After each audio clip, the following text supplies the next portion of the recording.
day where you just can't? You stare at the to-do list.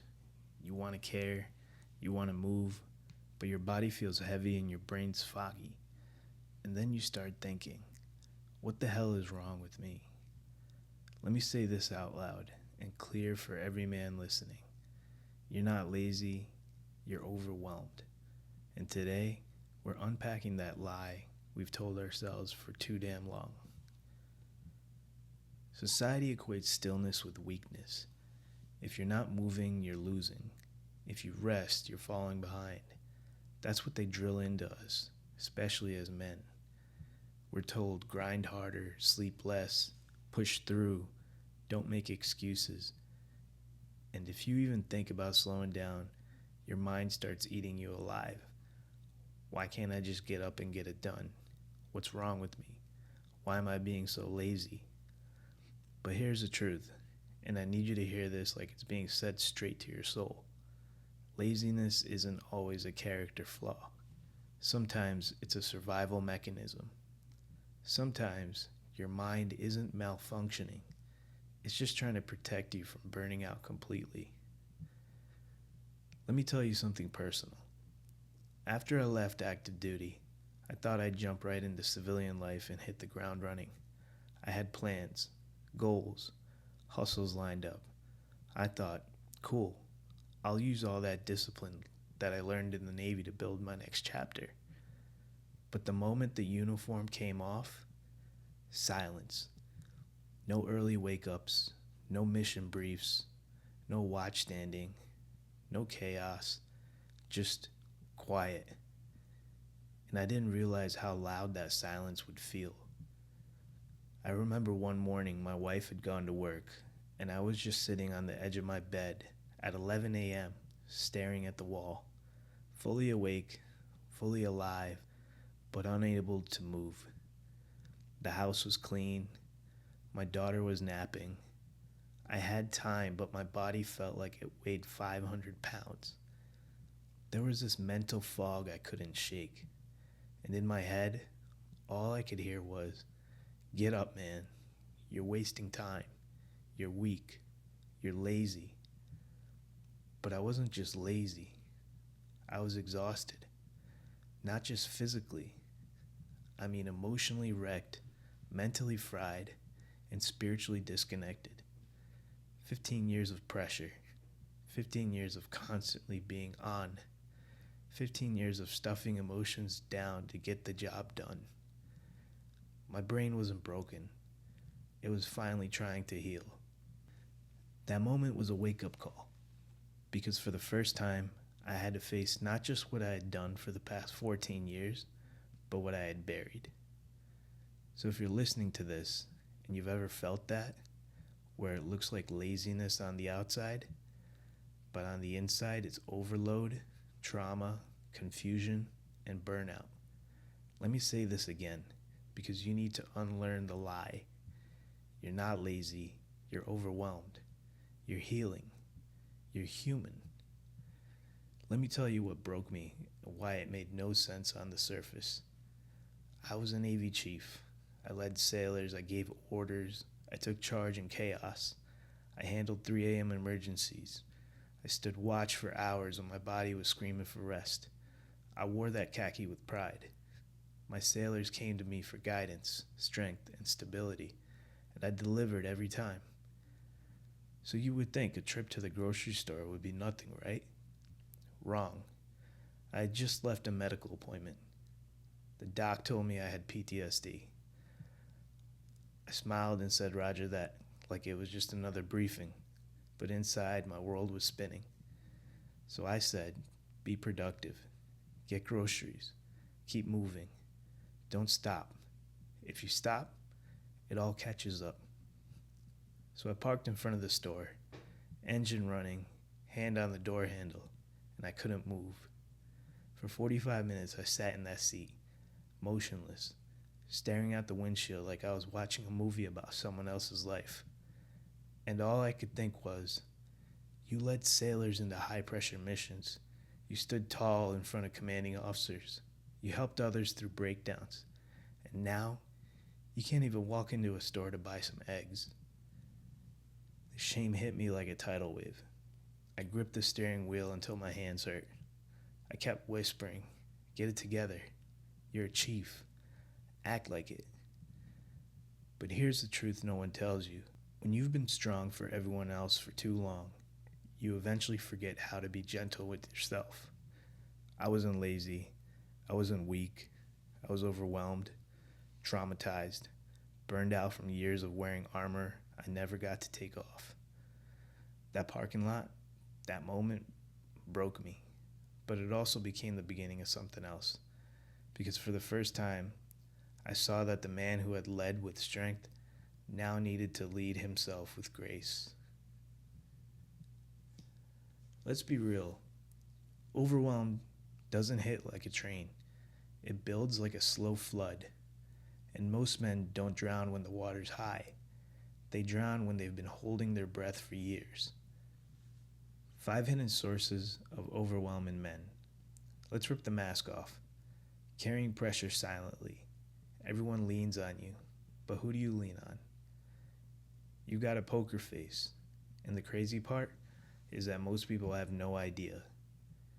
Number 2, a lack of clarity or direction.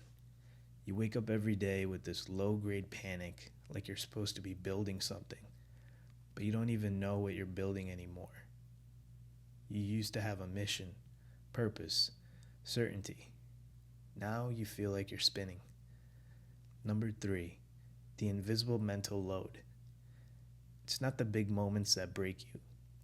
It's the constant decisions, the texts you haven't responded to, the appointments you forgot, the feeling of never catching up, of always missing something. Number 4, running on a tank that's been empty. Poor sleep, no movement, no time to breathe. You don't even know what rest feels like anymore, because even when you're sitting still, your mind is sprinting. Number 5, trying to live up to unrealistic expectations. You're trying to be a good husband, a present father, a successful man, and somewhere along the way, you disappeared. You're living for everyone but yourself. Men often suffer in silence because we're taught to be the rock, but even rocks crack when the pressure builds up. I remember one morning I had just finished helping my daughter get ready for ballet. We were late, again, like usual. She's smiling, twirling around the living room in her tutu, asking me if I think she looks like a princess.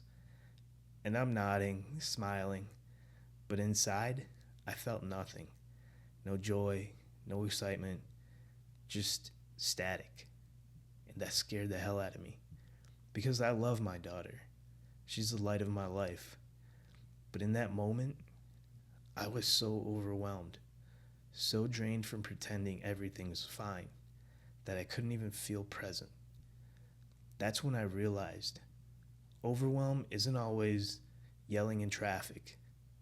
Sometimes it's sitting in a room with people you love the most and feeling completely disconnected from them and from yourself. That was my red flag. That was a moment I stopped saying, "I'm just tired," and started saying, "I need help." So let me ask you something man to man. When was the last time you felt fully alive? Not just functioning, I mean alive. Clear, present, like your spirit wasn't buried under 1,000 unspoken weights. If you can't remember, that's not weakness. It's just a signal. Your body is trying to get your attention, and it's time we start listening. Let's go back in history for a second. In 218 BC, a general named Hannibal led his army and a herd of elephants across the Alps during winter to fight the Roman Empire. It was one of the boldest military moves in ancient history. But here's the part people don't talk about. He didn't win by charging straight through that mountain. He won by pausing, observing, and finding a new route when the terrain seemed impossible. He adapted, not because he was weak, but because he was a warrior who knew when to change course. And that's where you are right now. Overwhelm doesn't mean you're losing. It just means you need to reroute. You're not behind. You're not broken. You're human. And what you've been calling laziness, that's not weakness. It's your nervous system yelling, slow down so I can catch up.